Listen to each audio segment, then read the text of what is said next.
પ્રભુ ઈસુ ખ્રિસ્તના નામની અંદર 2023ને નાતાલની સલામ અને આવનાર નવ વર્ષની પણ એડવાન્સની સલામ.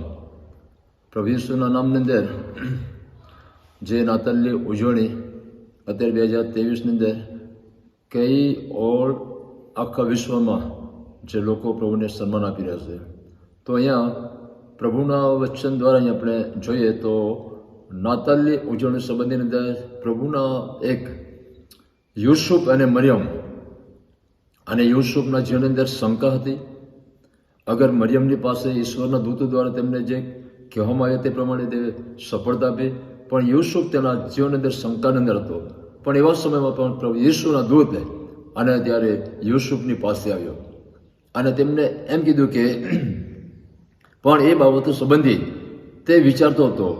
એટલામાં પ્રભુના દૂતે તેને સપનામાં દર્શન તેને કહ્યું કે ઓ યુસુફ, દાઉદના દીકરા, તારી પત્ની મરિયમને તેડી લાવવાને બીમાં, કેમ કે તેને જે ગર્ભ રહ્યો છે તે પવિત્ર આત્માથી છે. હવે યુસુફના જીવન અંદર અને એ શંકાની અંદર પણ દેવના દૂતે અને તેના સાથે અને પુરાવા આપ્યા, તેને સાબિતી આપી. તેથી કરીને એમની સાથે દૂતે એમ પણ કીધું, 21મી કલમમાં એમ કહેવામાં આવ્યું છે કે અને તેને દીકરો થશે ને તું તેનું નામ ઈસુ પાડશે, કેમ કે જે પોતાના લોકોને તેઓને પાપથી તારશે તે એ જ છે.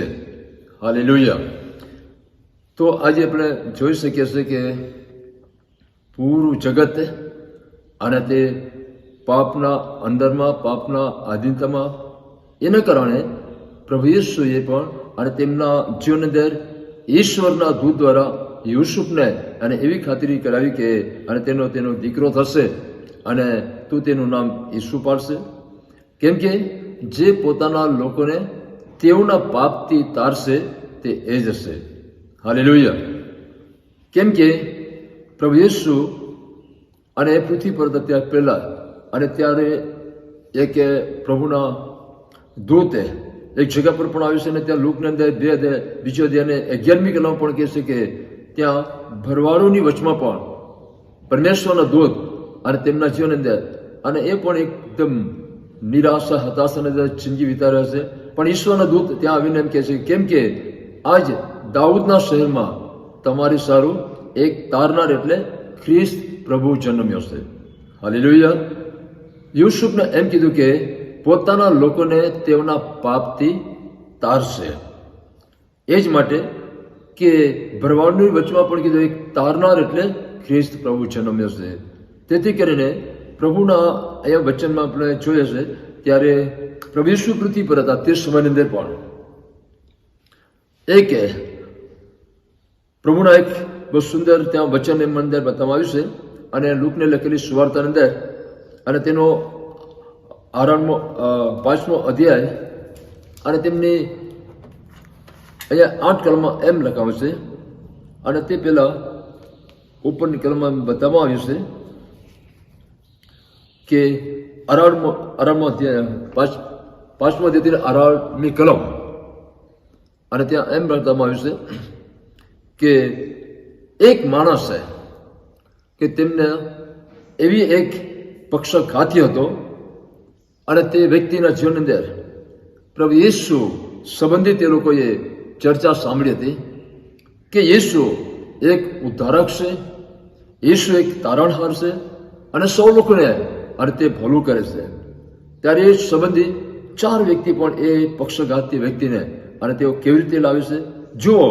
કેટલાયક જણ એક પક્ષઘાતી માણસને ખાટલા પર લાવ્યા અને તેને માહે લઈ જઈને તેની આગળ મૂકવાનો તેનો પ્રયત્ન કર્યો, પણ ભીડને લીધે તેને તે માહે લઈ જવાનો લાગ ન મળવાથી તેઓ ધાબા પર ચડીને સાપરામાં થઈને તેને ખાટલા સુદ્ધા ઈસુની આગળ વચ્ચે ઉતાર્યો. અને પછી 20મી કલમ એમ કહે છે કે તેણે તેઓનો વિશ્વાસ જોઈને તેને કહ્યું કે હે માણસ, તારા પાપ માફ થાય છે. હાલેલુયા. કેમ કે યુસુફ સાથે દેવના દૂતે એમ કીધું કે તે જે પોતાના લોકોને તેઓના પાપથી તારશે.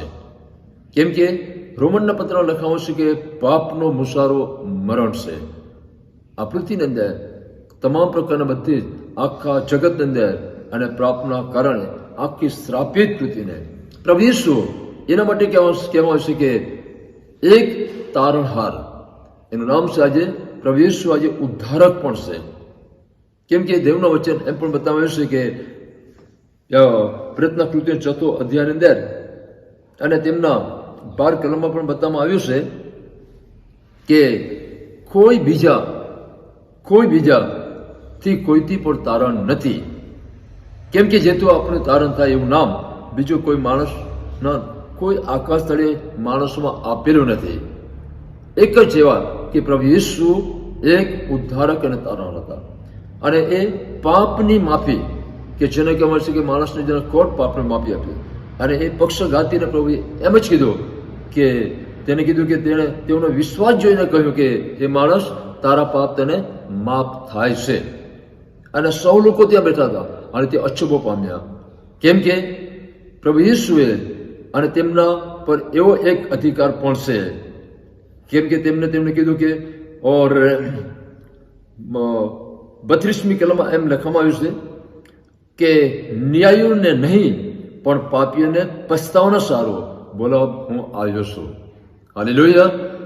દેવ આજે તેમને કહેવામાં છે કે તે ન્યાયીઓને નહીં પણ પાપીઓને પસ્તાવાનો સારું બોલાવવામાં આવ્યું છે.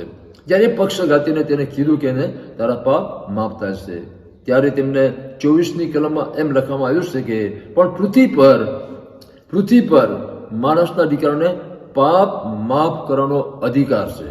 હાલેલુયા. અને તમે જાણો છો કે તેણે પક્ષઘાતીને કહ્યું, હું તને કહું છું કે ઉઠ અને ખાટલો ઉચકીને તારે ઘેર ચાલ્યો જા. અને તે જ ઘડીએ એ માણસ તેમના જીવન અંદર એમને ઘણા પ્રકારના ડોક્ટરે બધી ઓર ઇલાજ કર્યો પણ તેમનાથી તેને કોઈ છુટકારો ન મળ્યો. કેમ કે માણસના જીવન અંદર જે પાપને કારણે, જે શ્રાપને કારણે કે તેમના માટે કોણ એનું ઉદ્ધાર કે તારણ કરી શકે? એક જ એવું નામ કે દૂત દ્વારા કીધું કે ઉદ્ધારક એટલે કે પ્રભુ ઈસુ આજે તે સર્વ લોકોને બચાવવા માટે પરમેશ્વરના પુત્રને મોકલી આપ્યા. હાલેલુયા. તેથી કરીને પ્રેતના કૃત્યમાં એમ બતાવવામાં આવ્યું છે, પ્રેતના કૃત્યની અંદર અને તેના 5મો અધ્યાયની અંદર અને ત્યાં 31 કલમની અંદર એમ પણ કહેવામાં આવ્યું છે પ્રેતના કૃત્યની અંદર ઓર અને દેવે પોતાના જમણા હાથે રાજા તથા તારના થવાને ઊંચો કર્યો છે. હાલેલુયા. અને તેને દેવે પોતાના જમણા હાથે રાજા તથા તારના થવાને ઊંચો કર્યો છે, અને તે ઇસ્રાયેલના મનમાં પશ્ચાતાપ કરાવે તથા તેઓના પાપની માફી આપે. હાલેલુયા.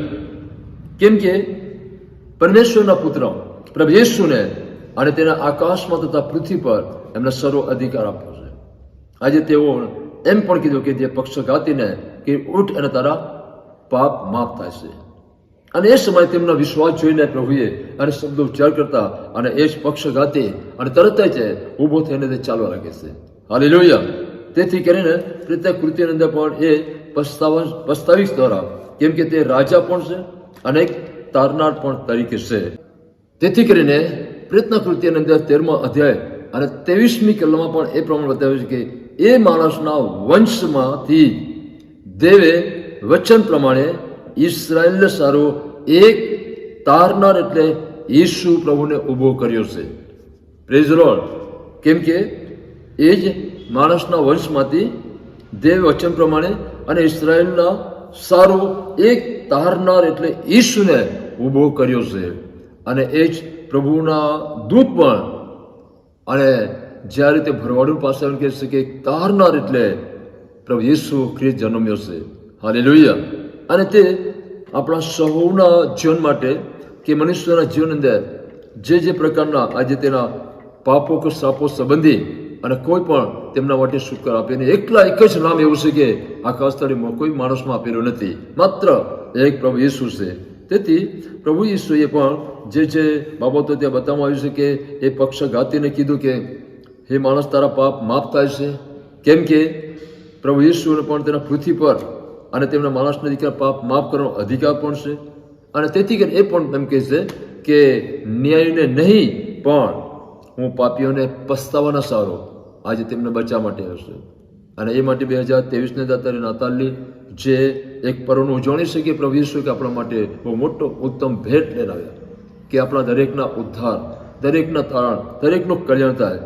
તેથી કરીને બાઇબલમાં એ બતાવવા છે પ્રયત્ન કૃતિઓની અંદર અને તેમાં ઓર પ્રભુના વચન પ્રમાણે પ્રભુ ઈસુના નામની અંદર આજે જે કોઈ અને તેમના પર વિશ્વાસ કરે છે, પોતાનું જીવન સોંપે છે કે એમને તેમના માટે પણ માર્કના લખેલી સુવાર્તામાં 16:16 એમ બતાવવામાં આવ્યું છે કે જે કોઈ આજે તેમના પર વિશ્વાસ કરે છે અને તે બાપ્તિસ્મા લેશે તે તેઓ તારણ પામશે.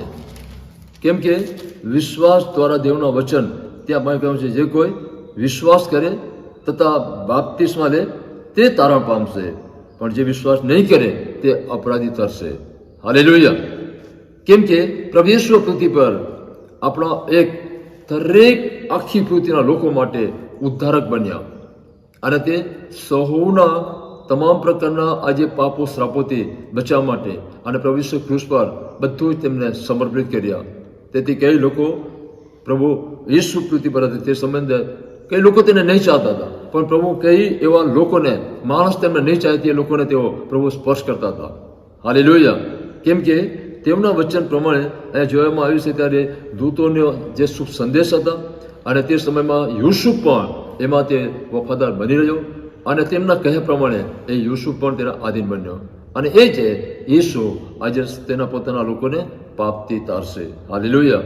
અને એ પાપો માટે પ્રભુ ઈસુ આજે આપણા બધાના ઉદ્ધારક બન્યા. Praise the lord.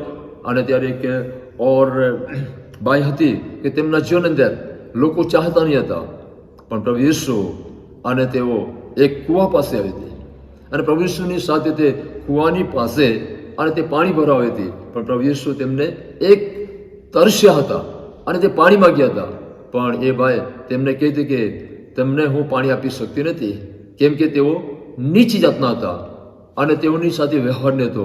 પણ એ સમૃદ્ધિ બાઈ તેમના જીવન માટે અને તેઓ પ્રભુની આગળ તેઓ કહે છે કે હવે એ કહેતા હતા કે ભાઈ તું જાણતી હતો મારી પાસે પાણી માંગત, કેમ કે હું પાણી આપીશ, એ તો સદાકાળના માટે પ્યાસ નહીં લાગે. પણ પ્રભુને કહે છે કે પ્રભુ તમારી પાસે કોઈ પણ સાધન નથી અને તું જાણતી હતો માગત. અને તે જ સમયે પ્રભુએ પણ કીધું કે તારા પતિને બોલાવો. અને એ જ સમયમાં એ તો 3 થી 4 થી 5 પતિઓ હતા અને તે પ્રભુને આગળ તે છુપાવ્યું કે તે મારા પતિ નથી, પણ પ્રભુએ તેમને તરત જ કીધું કે અને 5 પતિ હતા તે તારી સાથે હાલમાં છે. અને તે જ ઘડીએ એ સમૃદ્ધિ બાય અને કહે છે કે તમે એક એ જ યેસુ કે એટલે કે ઉદ્ધારક અને તારણ છો. હાલેલુયા. અને તે સમયમાં એ બાઈ પોતાના જીવન પ્રભુના આગળ કબૂલ કરીને અને તેમને પણ તેઓ એક બાઈ પાપી હતી પણ પ્રભુ તેને બચાવ્યા. એ જ પ્રભુનું સાક્ષી લઈને અને તેના પોતાના શહેરમાં મોટી સાક્ષી લઈને જાય છે અને કઈ લોકો પ્રભુની આગળ તેઓ પસ્તાવો કરે છે અને તેઓના પણ જીવન બચી ગયા. એ પ્રમાણે આજે પણ પ્રભુ આપણા દ્વારા, આપણા વ્યક્તિગત દ્વારા પણ અને કઈ લોકો પ્રભુની પાસે અને તેઓ પણ પસ્તાવો કરે તે લોકો પણ બચી જાય એવી પણ પ્રભુની ઈચ્છા છે. તેથી કરીને આ 2023ની એક નાતાલની ઉજવણીની અંદર, નવા વર્ષની ઉજવણીની અંદર પ્રભુ આપણા સહુ દ્વારા પ્રભુ એક અદ્ભુત કાર્ય કરે, આપણે પણ તેના પર વિશ્વાસ કરીએ અને તેમના પર ભરોસો રાખીએ તો આપણો પણ ઉદ્ધાર થશે, આપણું કલ્યાણ થશે. પ્રભુ ઈસુના નામમાં ફરી પ્રાર્થના કરીએ કે પ્રભુ આ 2023ની અંદર અને જે નાતાલની ઉજવણી માટે અને અમારા માટે, અમારા સૌના માટે, કેમ કે પ્રભુ તારા વચન કહે છે કે પૃથ્વી પર પ્રભુ દરેક લોકો વિશ્વાસ કરે અને તેમનો નાશ નહીં થાય પણ બધાનું એક અનંતકાળનું જીવન પામે. તેથી કરીને આ દૈનિક વચન દ્વારા સૌને ભલું થાય, તેમનું કલ્યાણ થાય, તેમના જીવન માટે તમે અદ્ભુત કામ કરો. આ વચન પર તમે આશીષ કરો. વિનંતી યેસુ કે નામ માંગીએ છીએ. આમેન.